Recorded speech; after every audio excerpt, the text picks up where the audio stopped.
can't solve a problem in the paradigm in which the problem was created. Meaning whatever mindset you were in, you created that problem for yourself. Every problem in everyone's life is their own fault. Okay. And you can look at it in that way. And when you look at it in that way, and it's hard to do, that's the hardest part. If you look at it in that way, then what you do is you take back control. And control is freedom. You can get control over your life again. And that's that full freedom that I was always seeking. So the way that I had to sit with myself, and I had to be real with myself. I said, hey, you know what? I'm in this position because I'm in this position, because I did it to myself, right? And when you do that, you can start to take little steps to get out of the situation. The Move Entrepreneur Evolved Podcast. Get on it. All right, we're here back again with the Moved Entrepreneur Evolved Podcast, and I've got Dylan Gigliotti here with the Sales and Systems Academy, and he focuses on low-ticket, outbound mastery systems and sales. What's going on, brother? How you doing? What's up, man? Appreciate it, dude. Yes, messaging is the game. It's the new wave, bro. So I'm excited to talk about that. That is really cool. So a lot of, we're going to jump right into that, but I think that one of the cool things we had chatted a little bit ago was your movement. Yeah. Dude, where are you going? The movement, man. The culture, I guess you could look at it like the why behind, I guess, all things that I'm doing right now is really like changing the way entrepreneurs communicate with each other. I find that since entrepreneurship, sales especially, right? If you're in high ticket sales, you have a bias, right? People have biases that they have to make a sale. And as soon as you add money to an equation, all of a sudden the communication skills goes out the window. People's ability to have a conversation dies, right? And my movement essentially is like, let's bring back humanity to the selling game, and let's stop the whole pitch slapping and, spamming and DMing and making this stigma worse than it actually needs to be. So that's the movement. Well, I think you've got a movement in a couple different ways, right? We were chatting a little bit earlier, and you're moving somewhere else, right? Moving to Mexico. Well, I don't know if I'm moving there, but since I have an online business, which is so cool because it allows you to move, I'm going to be going to Mexico for a little bit, and then I'll probably be bouncing around and seeing what I like. Don't really have an agenda. I think that that's a great way to look at it. I've done a lot of traveling myself. And once you get hooked, and I'm just going to warn you right now, is that once you get hooked and you go like one time, you just be like, wait a minute, maybe I could just go to this next place and I go to this next place. So exactly. It's so true. It's so true. And I remember when people told me, they were like, when you start traveling, it's just this addiction. And I didn't really get it. It's almost like, I got a guitar back there. And I remember when I bought my first guitar, I would look at everybody who had like 15 guitars, and be like, oh, that's not a deal. I don't understand it. And then next thing you know, I got 10 guitars around. And I'm like, what am I doing? How'd this happen? But also, I thought I'd throw this out there. So you've got yourself a style. So I, checked you out and kind of follow you got, and you've got like a style about yourself. And I was going to ask this. And so I also do some cigar smoking myself. What is it that you like to smoke? Do you like them like longer? Do you like the shorter? What's your style? Yeah. So it used to be those dark, heavy, hour and a half long cigars. That's what I used to like, because I thought that's what I thought that was the cool way to do it. But I've actually started to get those lighter. I like what is it? The Cohibas. I like those. I like the lighter ones now. They burn pretty quick. They're not as intense. And that's what I've been smoking lately. But who knows? That could change. It's kind of like what I found was a lot of times it's almost like coffee, and then you get yourself a darker cigar. and it's like, oh, okay, I'll go that route. Or like beer, and you go, all right, I'm gonna get myself a darker beer, like a Guinness. And all of a sudden you're like, you know what? I kind of like hanging out a little more. I think I made fun of Coors Light, but I think that's actually more practical. Yeah. So I like to smoke punches and Arturo Fuentes. So those too. I love those. Yeah, this is a punch here, so I thought I'd throw that out there. On a life thing, I also noticed that you had the Red River, the red tide running through some of your area, right? So I just got over the freaking congestion and lung infection that it gave me. But I live right here on in Tampa Bay. I live right on the water, and I walk outside and I see groupers and stingrays and jack crevalle and mullet all dead everywhere. The whole marina is full of dead fish, and the red tide came through and wiped out, a mass population of fish. I'll tell you what, the smell is horrible. And it causes a lot of sickness. It's an algae bloom, and it gets in the air. And man, I tell you what, it's like allergies on steroids.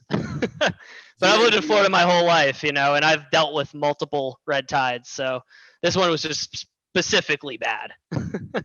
It must be something that's specifically bad, because we had, I'm in here in San Diego, and this last year, year and a half ago, we had a pretty bad one too. And, I'm about a half mile or so off the water. And so I can walk down, and man, the stench is something that you can't explain, right? It's just, and it's continual, you know? So, cool. But you get through it, wouldn't you agree? Dude, I got through it after a week and a half, but it's actually, they cleaned it up. I saw some dolphins rolling through, so it looks like it's recovering pretty nicely. Well, that's let's nature, jump though. into recovering. So basically, I like to do on the show is I like to do a little bit of homework and get to know you a little bit and do my best to kind of set the stage a little. And through Facebook, I like to go back and I like to see what people's lives are about, because I realize more and more that when we go back, we kind of can't hide those things that go through, but also we express those breakthroughs. And there's two things that I noticed. One is there was a time you were doing a ton of memes, and you were doing a lot of like re-show and things. And then there was a statement, and I'd like to share it with you. And this was basically your post. I'd like to hear it. God, hard work really pays off. I never cried from happiness, but before I did today, I pulled myself out of some dark shit. Couch surfing, sleeping in a car, almost getting evicted, quitting my job. I knew I was not the man I was meant to be, and I had to invent a whole new person. I had to take a leap of faith full-time into entrepreneurship, not knowing what the outcome would be. But I guess what we all need to realize is we do have the power to reinvent ourselves despite what people say about us. Changing, you can literally crawl out of any situation. Tell me a little bit about what was going on, because that's real shit, dude. I remember that post. I was I don't know how far back I can go. I mean, it was never really good, like, before entrepreneurship. There's never really anything good. I mean, I was grew up young age, parents split up, had a lot of like struggle with my parents where they were kind of custody battles, and then I had a little brother, kid's only 1 year old, trying to like change his diaper and like help him out and like balancing. And I think everyone goes through some kind of like childhood thing that really kind of messes them up a little bit. But past that, like I never really got over it. So then what happens is it kind of manifests in our life where we are, I call human beings projectors, right? We're like literally just projecting, and we're always projecting. And what happens is we create our life in that way, right? So you can look at quantum physics. That's how it's always like you do the thing, you put it out there into the universe, and then guess what? It comes right back to you. So you can't get out of it. So here I am, angry little shit. I was just always angry, and I couldn't pay attention in school, right? And I feel like this is like it's such a classic entrepreneur story. Like I couldn't fucking pay attention. I couldn't pay attention to school. I couldn't write, couldn't do arithmetic, couldn't do algebra. I always got kicked out of class. I was always being bad. So then I left school at around 16 years old. So I left high school, and that was like, everyone was mad at me, disappointed, but I rebelled really hard. Right. So I rebelled really hard, and I was told, teachers were like, you're never going to amount to anything. You're never going to be anything. Like, I had a great talent, which I was a great artist. And my teacher says, you're probably one of the best students in our class, and I hate to see you throw that all away. And I said, and I remember, and this is what really, really set me over the edge, was, as an artist, you're supposed to be creative. You're supposed to be able to do whatever you want, right? You're supposed to, like, art can't have, like, there's a blurred line between what's right and wrong in art, right? And I failed every art assignment, even though they said it was the best one, right? And they said, hey, this is the best piece, but it didn't go in the lines. It didn't follow the curriculum that we said you had, right? Yeah. And I said, all right, well, that's it. I got to head out of here. And then I started working at an ice cream shop. I moved to Sanibel Island, which is like an island off of Fort Myers, and I lived out there with a with a traffic guard, right? And he was on his way to being a police officer, and we said, what, we're gonna go do good things, right? So I'm working at ice cream shops. I did boat rentals. I'm a bartender, beach attendant, tour guide. I had about 15 jobs by the time I was like 23, right? Moved out at about like right when I turned 18, and that's kind of what took me on a roller coaster of doing a lot of bad things. Never really settling down, just always kind of jumping from city to city. And I kind of does take me back. I actually was drinking a lot, doing a lot of partying, out on the beach. Didn't really have a future. And if you look at statistically, there's just no way somebody like that was ever going to do good in life. Like, just no way in hell. You felt that maybe like you carried on that same thing that you were doing in school, and you just carried it on to the job and the job and job. Right into real life. Like, and of course I got fired from all my jobs, just like I did with my schooling. They just like would kick me out of school because I couldn't, do good in class and do the thing that they wanted me to do, staying within the lines. So I tried to do things my way, and I always got in trouble. So I would leave that job and go to the next job. Then I'd have to throw a temper tantrum, throw a fit because I didn't like authority. And I just was like, no, this isn't how it should be. I always had this feeling that this isn't how it should be. Like, this isn't how life should be. We shouldn't have somebody looming over us telling us what to do. Right now, I don't know if that's right or wrong, and I don't know if that's good for some people and bad for other people. But for me, it didn't sit right, so I couldn't sit still. So, my jobs, they didn't last, and I always wanted to start businesses. So I did like an eBay business. I remember I was selling jewelry. I was like cleaning cars, and I was mowing lawns. Were you buying the jewelry, or were you drop shipping it? I was wholesaling that from Miami. I'll get into that in a second, because that was actually a big turning point in my life when I met my mentor. But before that, like, that's where I started getting into selling, and I started listening to books and like really kind of starting to turn my life around, because I remember I was at the bar one day, and it's like time I snapped my fingers. All of a sudden I'm 22 years old, and everyone around me has big boy jobs, and they're all graduating college. And I'm like, whoa, what happened? I'm still living with my mom. I'm broke.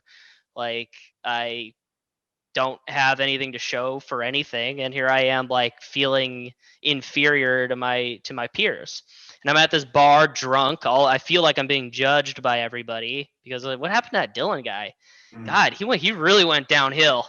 His hair's down to his back. Like, he's sunburnt because he works on the beach, and just some beach rat. That's all I was.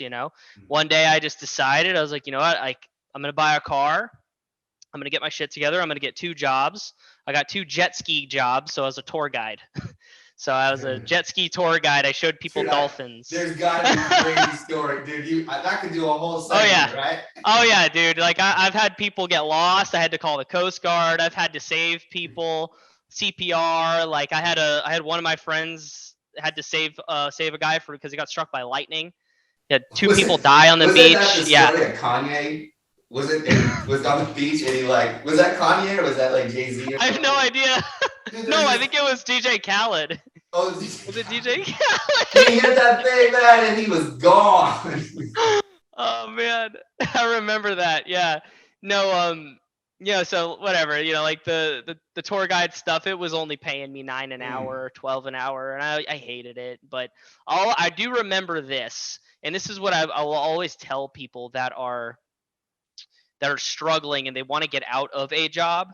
The only way you're gonna leave, you're not gonna be able to solve a problem at the paradigm in which it was created. Einstein said that. Ooh, say that again. I'm pretty sure. I think people can hear that. That's good. You can't solve a problem in the paradigm in which the problem was created. Mm-hmm. Meaning whatever mindset you were in, you created that problem for yourself. Every problem in everyone's life is their own fault. Okay? And you can look at it in that way. And when you look at it in that way, and it's hard to do, that's the hardest part. If you look at it in that way, then what you do is you take back control. And control is freedom. You can get control over your life again, and that's that full freedom that I was always seeking. So the way that I had to sit with myself, and I had to be real with myself. I said, hey, you know what? I'm in this position because I'm in this position, because I did it to myself, right? Mm-hmm. And when you do that, you can start to take little steps to get out of the situation. So what I did was I'm working at this job, I'm jet ski guide, and I'd have hours and hours a day just being on a jet ski with a bunch of other jet skis behind me with headphones in so I could listen to audiobooks and courses. Mm-hmm. So I started taking 67 Steps by Tai Lopez. That was my first one, and that one changed my mindset. And that was one of the best courses I've ever purchased. Right. And everyone talks crap about Tai, but I know a lot of people that are now millionaires because of Tai Lopez. Sure. And it got them out of deep situations. And what the only way you're going to get out of a deep situation is if you see a result, and he had to show people a result. So I was able to listen to that, get my mind right, start taking more courses. And then I started listening to Eliot Hulse. I don't know if anybody knows what Eliot Hulse is. He was one of the biggest fitness influencers out there, who I actually later made my client, which that's why I believe that this stuff, you can just put it out in the universe and you can make it happen.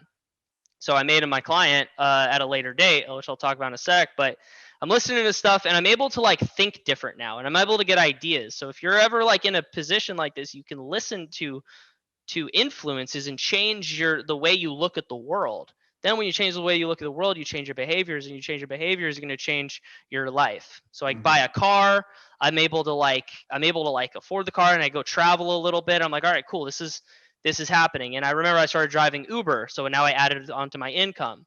And then Uber, you can listen to audiobooks too. And then I meet my mentor. So I met my first mentor from driving Uber. So I'm driving Uber, and I pick somebody up who is the massage therapist of a guy named Stuart Duncan. And he is I don't know how much he's worth, but he has probably 12 retail diamond stores. And each one of these diamond stores are pushing millions and millions of dollars in diamonds. And he sells to Magic Johnson. He sells to celebrities. He's in and out of Miami. And me and him get to know each other. He's about 71 years old at the time, and I'm 21. Mm-hmm. and we're getting to know each other. He asked if I want to drive him to Miami to be his driver for that day. And I drive him to Miami in his car, not my car, because I had a shitty Nissan Altima. And I drive him to Miami, and we're on the way to Miami across the state. He starts asking about me, starts asking some things, and I just start talking, right? I start moving my money maker. And because I had been reading, because I had been consuming information and working so hard, he found me to be interesting. Okay. And he found me to be interesting enough to want to give a job to and actually want to have his right hand man. Now, in the town that I was in, this guy is on every single billboard in that town. There's not one person in that town that doesn't know him. So now I had gone from being the beach rat guy to now being like the right hand man, driver, and assistant to one of the wealthiest guys in this part of town, who's also one of the most famous guys in this town, right? Sure. And then he proposes a business idea. And he says, "Hey, you're a creative guy. You're an artist. You like fishing. You like the water." He's like, "Why don't we start a nautical jewelry store? Silver, diamonds, gold, all these things." And he gives me money. He gives me my biggest amount of money. Like I've never even seen. And he goes and he starts this business for me and gives me 50% for sweat equity.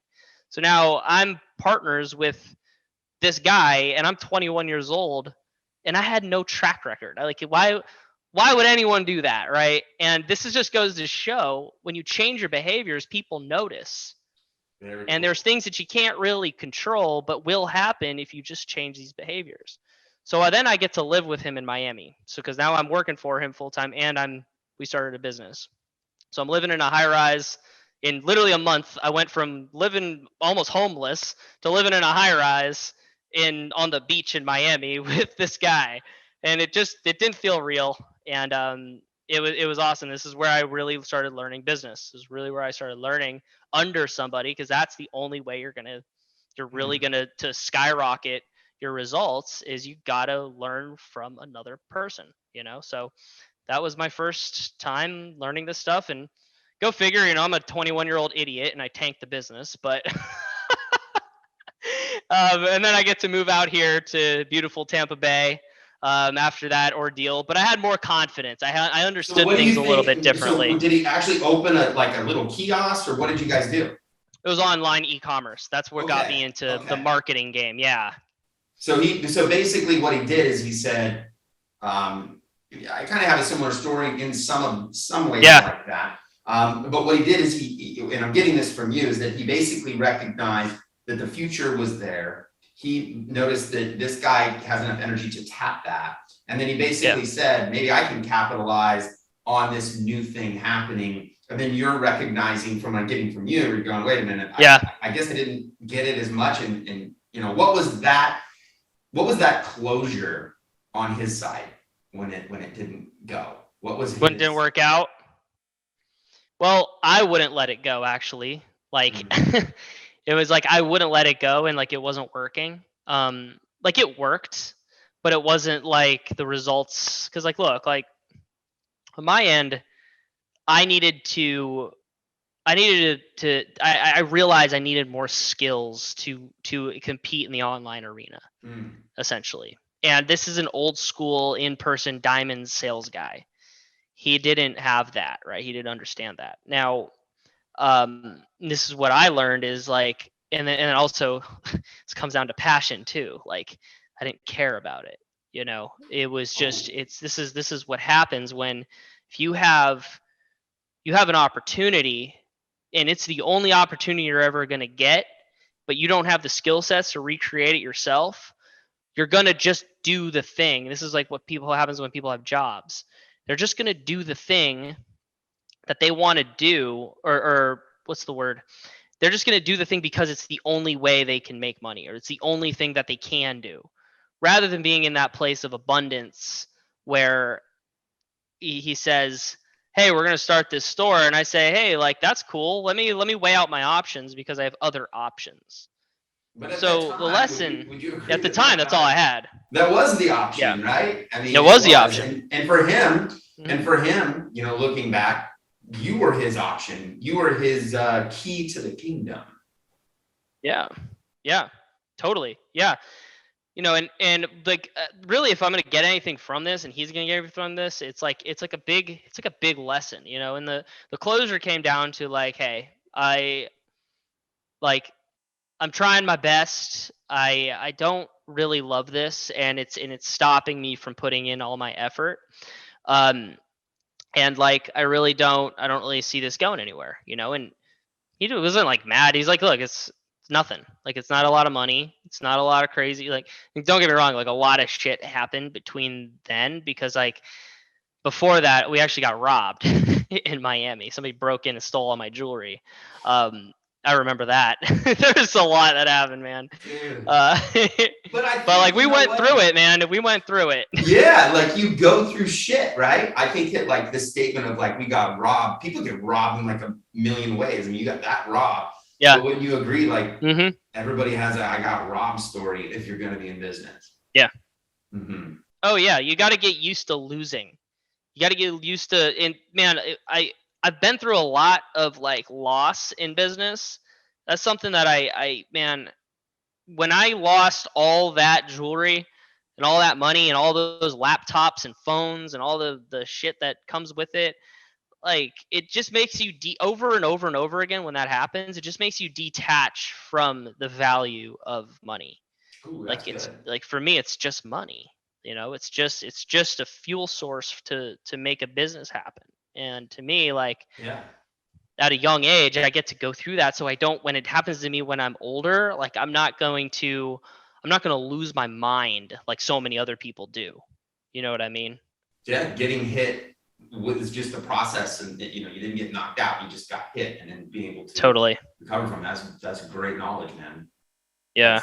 That's really good. That's really good. So you Yeah. so you pass through the the whale spits you back out, and now you're back out there. Are you keeping your job? Did that just kick in this entrepreneurial spirit?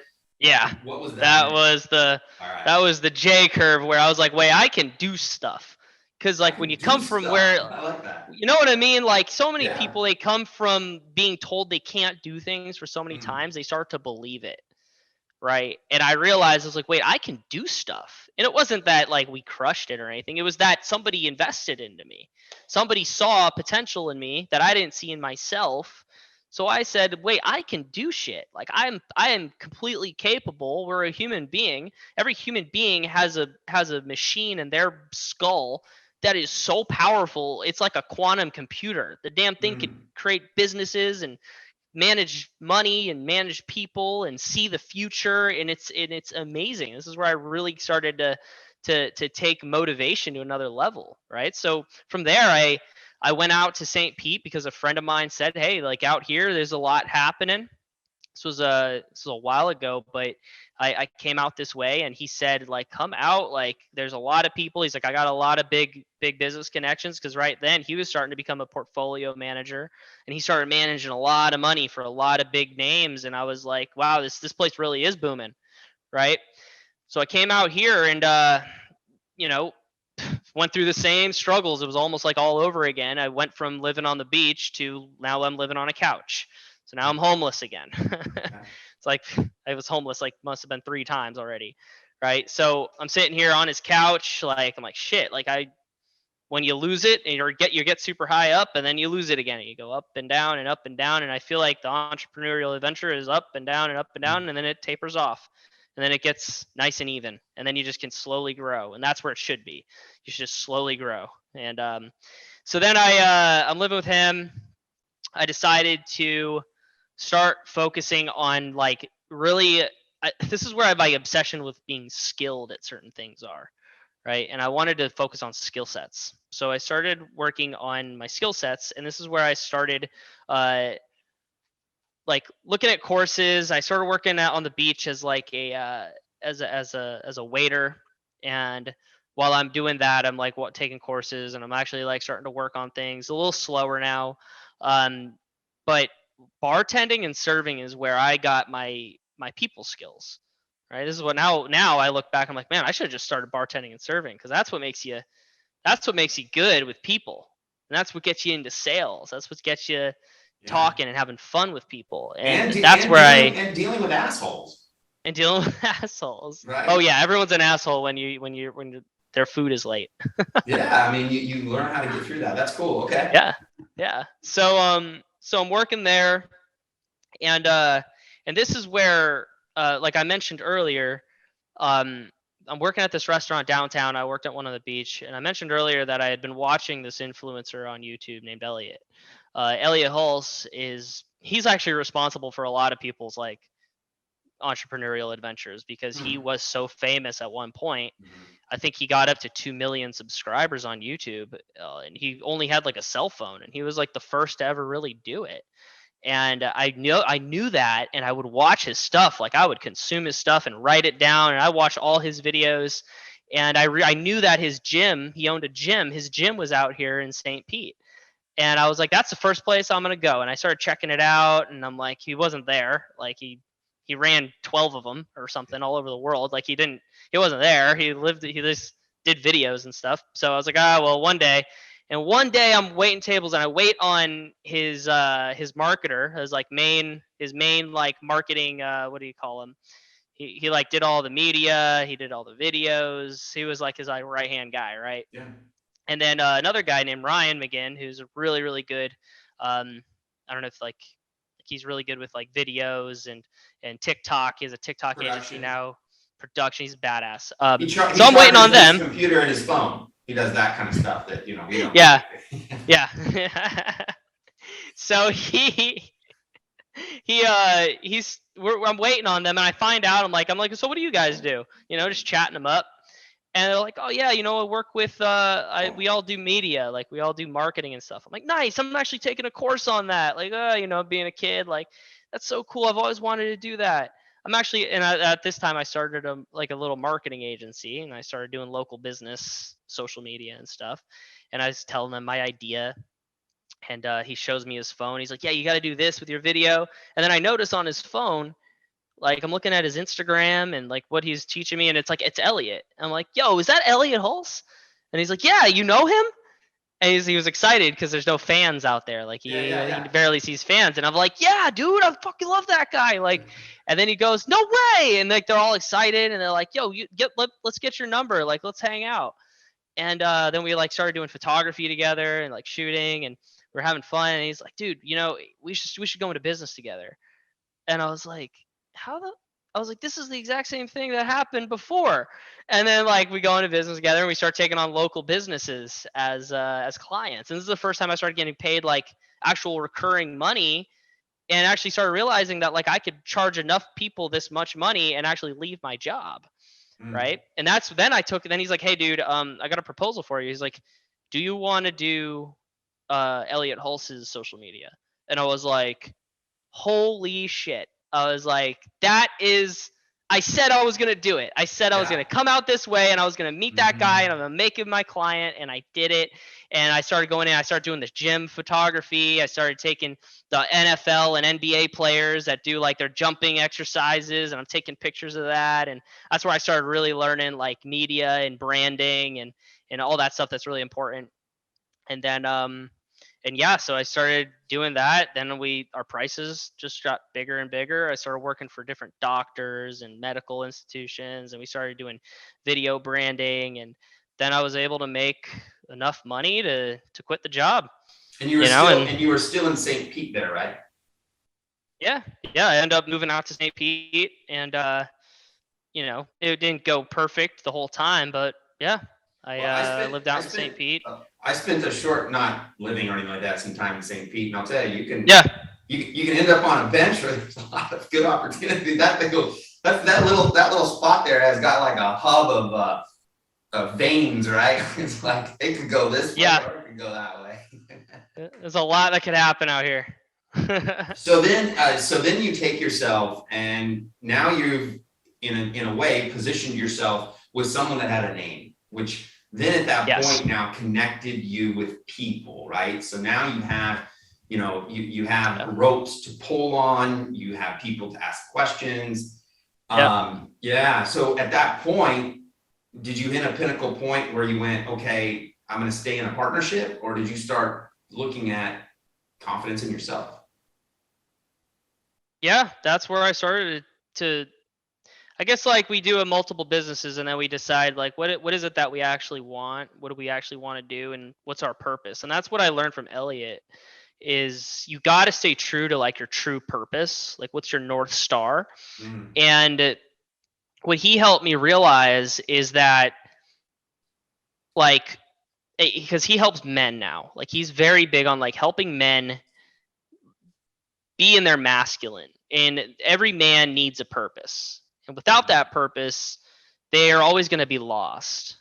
And it kind of scared me, because I was like, I'm getting older now, and I'm moving from boyhood to manhood. And he calls it your warrior, magician, lover, right? He goes, or, warrior and king. And he's like, there's different phases of a man's life. And I was in warrior phase. That's where you need to fight. That's where you need to fight for. That's where you find your purpose and you fight for your purpose, right? That's where you're going to find your girl. That's where you're going to find your path, and you're going to set forth on that path. And I decided, I was like, this got me far. I learned the skills from it. I learned the skills from every business that I did. But now the real skill that I really learned after, like, I would message people till my thumbs bled, right? And I tried every type of message, every type of process, and I would get people to a phone call, and I'd close them, and I would do it over and over again. I cold called like crazy every single day. It was cold calling, cold messaging, LinkedIn, Facebook, and then closing, and then doing it over and over again. And this is where I got really, really interested in just all communication. Mm-hmm. And I found that communication was my money maker. That was my favorite thing about business, was the actual information that went back and forth with each other, whether it's on a Zoom call like this, or a podcast, whether it's on social media, or whether it's on a video, or whether it's just a sales call, right? And the exchange of value is what was like I was so fascinated with, right? Sure. And I was like, I'm going to actually get really, really, I want to really understand this to a really high level. And so I started like reading Sigmund Freud. I started trying to understand the mind. I was listening to different sales gurus and mentors, and I had taken a lot of my money. I spent $40,000 on different sales coaches and people to actually help me with understand communication, right? And so then of course, when you spend 40 grand on a skill, your ability to do that skill is going to skyrocket, right?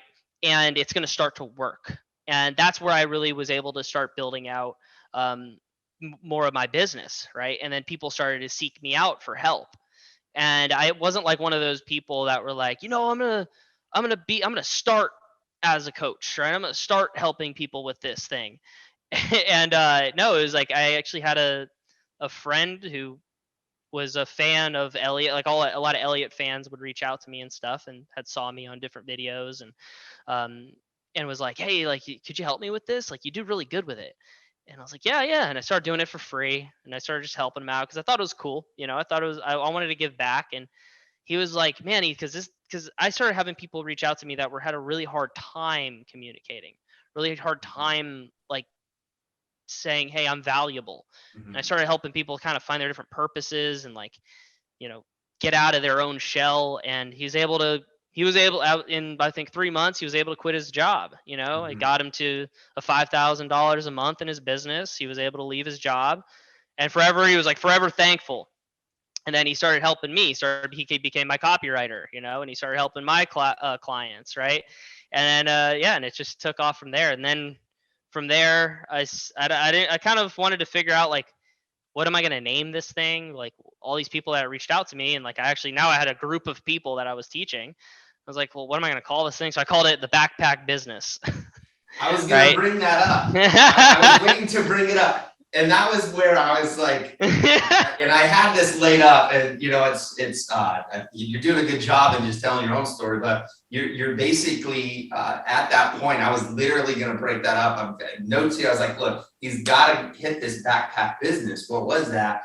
And then my thought pattern was, because it looked like to me in your journey, and I can only express what I see through that journey, was the thing that made you say, this is me? Because that was a transition that I saw, and back me up if I'm wrong, or back me up if I'm wrong. Anyways. Backpack.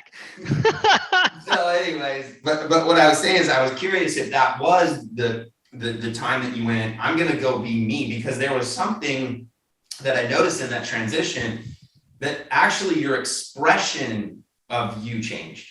Like it literally was like I had the lights on too much earlier. It was like that was when the expression of Dylan came about. And maybe you Yeah. can share about what was that about that time period where you just said, you know, this is who I am. That's what it felt like when I was kind of going through your story. I was You like, wow. nailed it. You nailed it. Expression. Yeah. And I feel like and this is where our businesses are an expression of ourselves, right? It's a manifestation of us. And whatever we put out online, whatever our business is at that time, it's where our mind is, because we're not going to go work on something or create something that isn't us, right? And for me, that's where I felt like I actually broke out of society's standards, and I actually broke the conditioning, and I broke the ancestral patterns or whatever that is. I broke the way that they said I was going to be, and I finally was like, I'm free. And of course I said, what would be cool is if you could put your business in your backpack and you could go wherever the hell you want. So I was traveling everywhere. I was doing Zoom calls with my clients. I was making sales. I was doing social media management for these doctors. And I was like, I was doing whatever. Like I did whatever made money, but I didn't really have a structure to it. I was just like, it was just fun. I was expressing, like I was excited to just It do was it. cool to see. It really was. And yeah, and obviously, as long as somebody pays you, as long as they're gonna get a result from it, that's when people started getting results, and that's where I was like, holy shit, like I'm not I'm not what everyone told me I was. Like I'm getting people to make I'm helping businesses, and I'm helping individuals make more money than the teachers that said I wasn't going to be shit. And here I am, and and in like a very short amount of time, I'm making multiple six figures by myself, and I'm just, I didn't really have any employees. I think I had a VA, and I'm just kind of like doing whatever I wanted. And my mom, my dad, they kind of said, you know what, Dylan, do your thing. This is actually working. I don't have to worry about you anymore. And it was a nice feeling, man. And obviously, I look back on those days and I look at some of those videos, and they were kind of cringe, but but it Bro, doesn't matter, I'll be That's honest your with you. I didn't think that was it at all. I think that, well, maybe because you see what you've become today, but yeah. it was basically, this whole show is about the evolution, right? What was Yeah. the evolution of that, the evolve, how did you move through it? And I think that was something that I noticed, and maybe you can express what that feeling was, because you went from, and you probably still do, but like you were fishing, and I saw like there was a shark that you had caught, I mean, it was badass. It was like this huge ass freaking shark.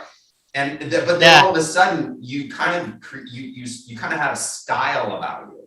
What was that? Yeah. And this is Like a something swag. that I kind of wanted to ask you.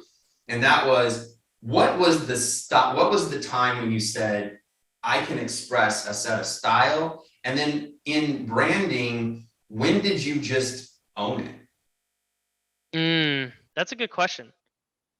And I think a lot of people, they're scared to put themselves out there. And they're scared to express themselves. And as an artist, I remember those days. Like, you always have patterns in our life. And I remember like every time I would make a piece of art that was very edgy, right? And I'd bring it in, I knew it was going to fail. Like I knew like I was going to get an F on that, but it was going to be me. And that's like, I always stayed true to that. Like I'm like, that's me. I have to be me. If I don't, like, I remember I didn't like the feeling of not being me. Right. And and that expression, essentially what that was like, I just couldn't wear a mask anymore, man. Like I couldn't be like, I didn't like who I was. I didn't like being Sandy all the time. Like not that I don't like being Sandy all the time, but I didn't like the fact that I like was like dirty. You know what I mean? I didn't like the fact that I was like a beach rat, and that was my only option. And I didn't like having raggedy clothes. I didn't like having ugly like hair that was, because I was stressed out, so my hair was falling out. I didn't like that, and I liked having I like confidence. I like, having confidence within, but like that should also, you should also take care of yourself, and you should also, have that kind of confidence on camera. You should have that kind of confidence in the way you dress, all that kind of stuff. So that light bulb moment was like, you know what? I'm sick of being a boy and I'm sick of being perceived as a loser. And I threw away all my clothes, went and got really nice clothes, and I looked at it as an investment because it was kind of an evolution. It was like you said, it was kind of like I shed my skin, and I said I'm going to take this thing seriously because it's real, and I'm going to just be a new person. So the moving out of the old city, cutting off old friends, I cut off old coworkers, I cut off all these people, and I said I'm going to have boundaries and a huge standard for myself. So I increased my standard.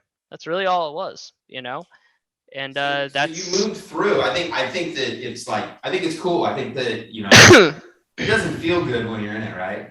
It's like, no. you're like, this is nasty, right? Yeah. And Like, what have I been doing? You being around the water, there's kelp, when you're looking at the ocean, stuff like that. It's like, you got to get through that shit. But through that shit is this beautiful ocean. Yeah. Right. And I think that the word that's used, either it's religiously or it's some mental state, is just faith. Like, I think that watching your story also applies that you knew that you had a skill of being an artist, and you knew that if you can express that, I think it's breaking through that. I think that that's super awesome. And then you create Sales and System Academy. And the thing that I want to talk about for a minute is jumping forward, the one-on-one sales is something that I have watched over the years go from, my original background was one-on-one sales. I mean, that's what my original background was. And I think that I became a black belt in that. And as you basically move through, you also express how you were doing bartending and you were creating those skills. And then you move through to get Sales System Academy. But the one thing I want to jump in on is one of the things that I'm watching through the industry, and that is that a lot of guys will have really good marketing, but once they get the guys on the call, because we're going back, right? Because just buy it because the new diamond came out, that kind of happened about 7 or 8 years ago. Mm-hmm. Now there has to be some kind of conversion because there's competition. And so the messaging platform, I like to kind of break in a little bit on that. And what made you break into the messaging? And not only that, why do you use humor so much? Use what? Humor. Why do I use humor so much? Well, to answer your first question, like I said, messaging is one of those things that I think at first it was like it's just messaging. It's like it's just like there's not a lot of elements of not only like human elements to text. Like it's like just a text. It comes through and they're like, cool, maybe I'll get on a call with this person. But then what happened is from 2020 to now, when COVID hit, a lot of people, I even looked up the statistic, is like they say like 4.4 million people started online businesses. Okay, well, what's the easiest business to start is high ticket sales with and what's the low hanging fruit of how to get clients is messaging. So what's going to happen is those messaging platforms are going to get flooded with people. And they're all going to be trying to sell each other. It's not going to work. So then they're going to go buy a high ticket program from one of these giant consultancies, agencies, gurus, just whatever, like these big coach, how to be a coach or how to be a business owner. They're going to have a lot of scripts like it, and they all kind of use the same method. And what happens is, I kind of coined this term, is like when COVID hit, we had a money inflation, but then we also had a script inflation. So then the scripts started getting printed out and everyone's using the same script on each other, selling the same things to the same people in the same way with the same script. And what are we left with? We're left with a lot of people not getting a lot of results anymore, and it flooded it and it diluted it. So what I found was my creativity, I've always been really creative because I've been an artist, and I knew that like it was going to come in handy one day. And I realized that like people don't need like a how-to, like here's what you do, just do what I say. What they need is an angle, especially in the marketplace like this. The bigger the white herd of sheep, the more that black sheep's going to stand out. So what I do is I help people find that angle. I help people find that communication angle, one, that's unique and that makes people say, hey, this person's different. But also like that offer, right? The offer that makes them stand out. It makes them look like something that has never been taught about or seen before in the noisy marketplace, as well as their branding. Okay. And a way that you can break through that noise is actually you could be funny. You should have personality. And the fastest way to cut through a really weird market like marketing, where people are strange, I'm just going to say it, like people are freaking weird. They're spammy, they're markety, they're trying to get some sales, but they also forgot that they're a personal brand. And a personal brand is a human being with an internet element. And if you don't have that sense of humor, and especially, I'm telling you right now, especially in the market that we're in now, where things are getting suppressed and people are getting suppressed and people are getting canceled, people are craving real. They're craving for you to be real. And the fastest way that you can be real is to show some kind of polarity. If you find like something that is a little edgy, funny, and you make a meme about it or you make something funny about it, people are going to say, hey, that's my guy. This guy's actually different. He's not scared to voice his opinion, right? And when you voice your opinion in a place where everyone's gonna be mad at you if you voice your opinion, it's gonna happen. There are gonna be people that hate you, and there's gonna be people that love you. You shouldn't be seeking approval. This comes down to, are you authentic? They usually don't have faces on their profiles quite often. Yeah, that's weird. That's odd, if they're a cartoon character. So have a face on your profile. Make sure you're looking like a human, because we're moving from the faceless corporation to the people are buying from people, right? It happened with e-commerce the year before. E-commerce moved from everyone's buying from big corporations. Those went out of business. And then it became an individualistic society where everyone could have their own little store on Etsy or something. Now it's happening with the commoditization of coaching, consulting, and agency services. That is what is happening. We're in a commodity era. And if you want to make it, you have to have a differentiating element. You have to have a different offer. You have to have a different brand element. And you also have to have a different way of communicating in the DMs, because that's how you're going to get people to calls nowadays. Because unless you're like Frank Kern level marketer, it's just, for me, like I'd rather message somebody first, then get them to a call, because I want to work that lead and I want to pre-sell them so that we can have a closable call. And I'll do that with my VSLs. I'll do that with anything.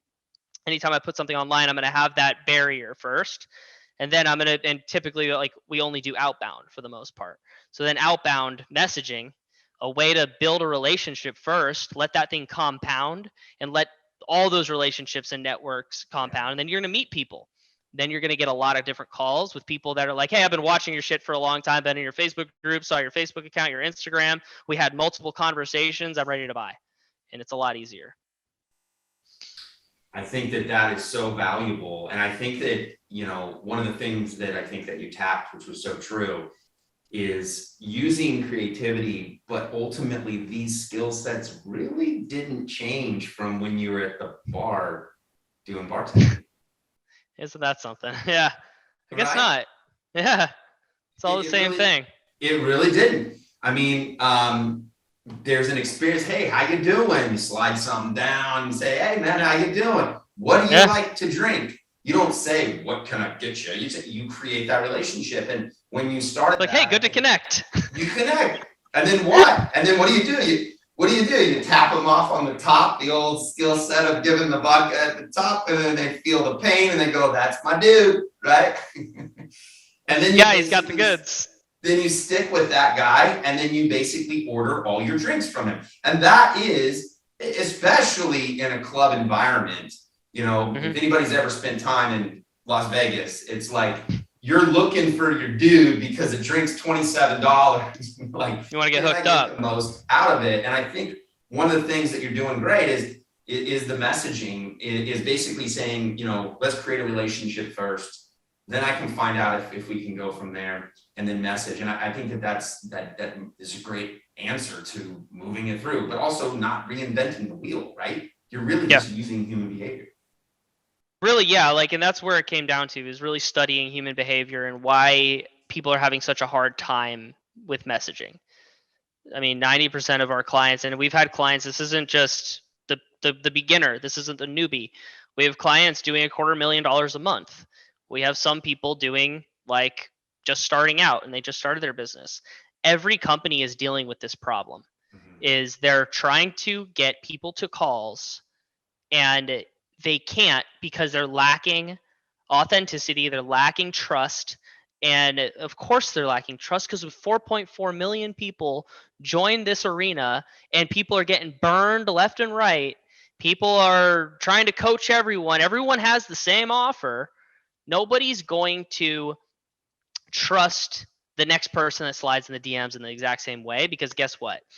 When that situation reminds you of another situation of when a guy slid in your DMs and you bought from him and then they ghosted you and you're mad and you said the same thing as that guy said, now you are now bunched together with that person, even if you had a good offer and even if you had a good intention.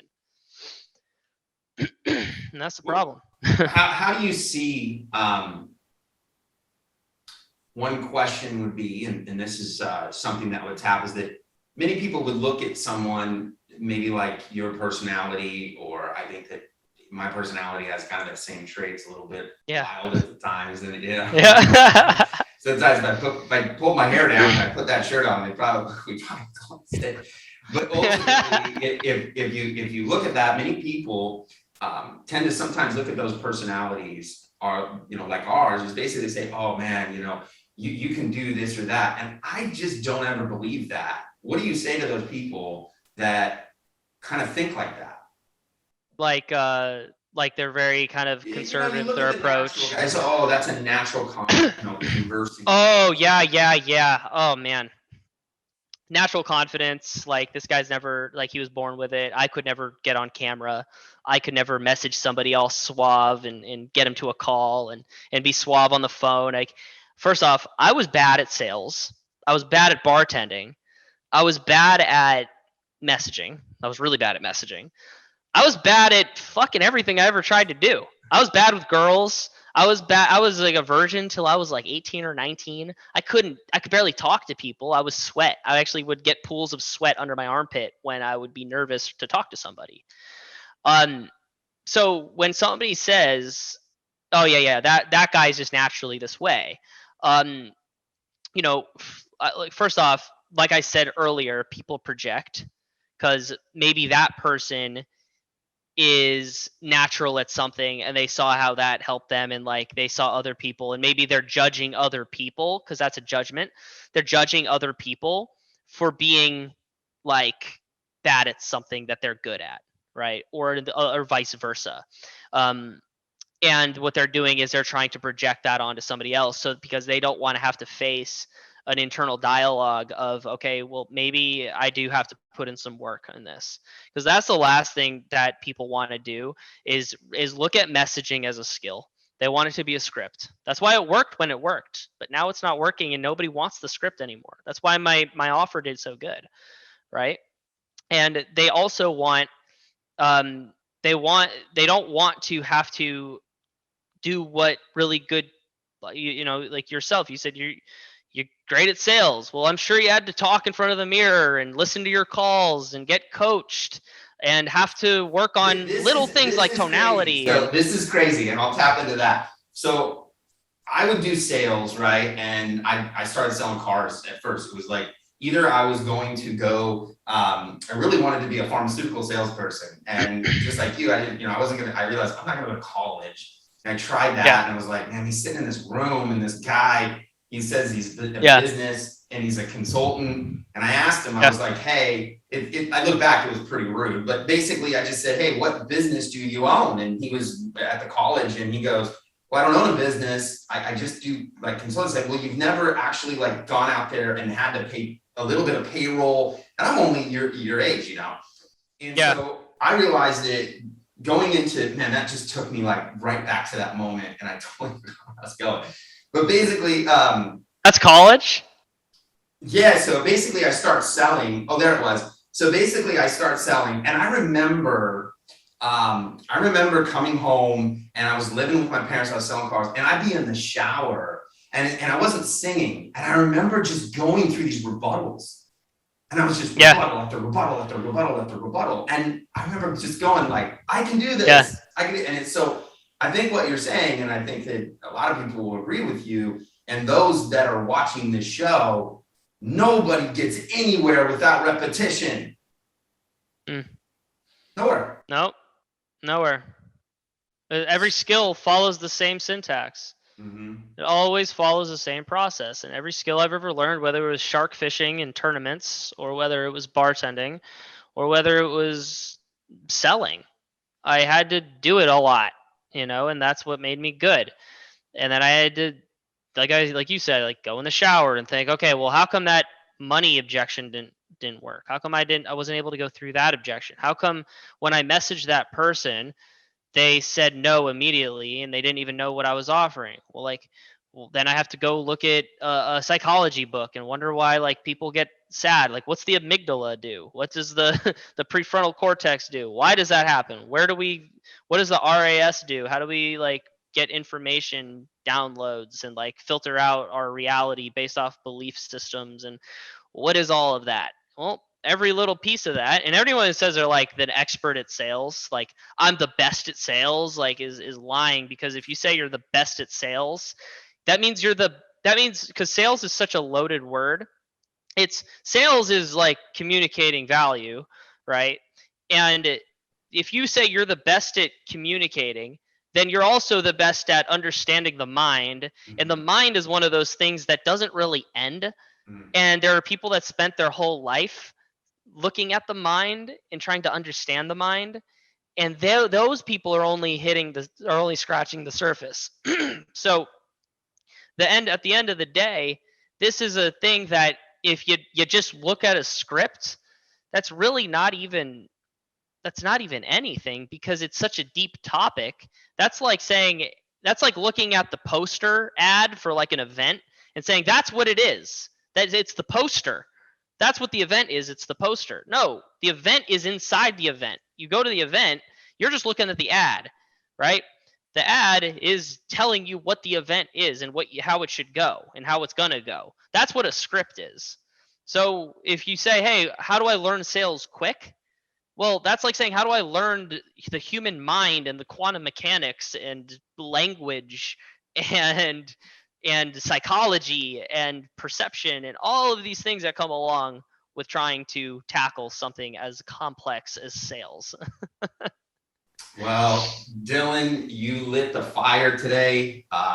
We appreciate you on here. You were extremely honest with who you were, and everybody that watches this is going to appreciate that by far. And I appreciate you coming on here, sharing that story, being real. Where could everybody find you? Because I'm telling you, they're going to look, dude. You're legit. Yeah, good. Instagram is official Dylan Gigs, DYLANGIGS. Facebook is Dylan Gigliotti, DYLANGIGLIOTTI. And definitely, if you're not going to go look at me on my personal accounts, you got to join my group. This is where I give hours and hours. I think we're at like 35 hours of free content and trainings and interviews. It's sales and systems. And that's it. That's where I'm at so far. Appreciate you having me on, man. This was really fun. Thank you very much, Dylan. I appreciate you. I do not want to close this out. We could probably do this for hours. Then that means fun, yeah. I got to have you back again. So let's do it. With that said, thank you very much. We're out. See you, man. If you like this episode, make sure you smash the like button and subscribe to the YouTube channel. Just like Nike is to athletes, Moved is to entrepreneurs.